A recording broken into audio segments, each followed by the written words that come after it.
সে সময়ের আলোটা হেডিং দিয়েছে যে বাণিজ্যের বাইরে ভিন্ন চাপ যুক্তরাষ্ট্রের। আমার কাছে মনে হয় এটা কোনটা? এখন বাণিজ্যের বাইরে কি কি থাকতে পারে, যেমন ধরি এটা তো বাণিজ্যটা সামনে আছে, তবে এখানে একটা কথা একটু বলে রাখা জরুরি। বাণিজ্যটা একটা বড় ইস্যু, তার প্রমাণ হলো ডোনাল্ড ট্রাম্পের কতগুলো আচরণ।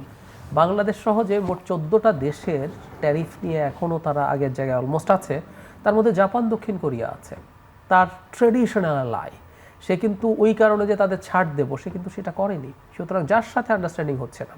এখন আমার কাছে মনে হয় যে এই অঞ্চলে এখন কিছুদিন আগে মার্কো রুবিওর সাথে যখন আমাদের প্রধান উপদেষ্টা আমেরিকান পররাষ্ট্র মন্ত্রীর সাথে কথা বলেছেন, একটু সারপ্রাইজিং অনেকের কাছে লাগতে পারে, সেটা হচ্ছে তিনি ইন্দো প্যাসিফিক স্ট্র্যাটেজির কথা বলেছেন। মানে Indo Pacific strategy is a very much ডেমোক্র্যাটদের একটা চিন্তা।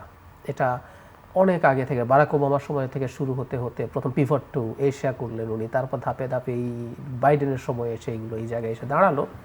এবং ট্রাম্পের এক ধরনের চিন্তা ছিল আমেরিকা ফার্স্ট, আমি সারা দুনিয়াতে মোড়লগিরি পুলিশগিরি করব না। সো অনেকের ধারণা ছিল ইন্দো প্যাসিফিক স্ট্র্যাটেজি তারা অফিসিয়ালি বন্ধ না করে দিলেও এটার ব্যাপারে খুব বেশি মনোযোগী থাকবে না।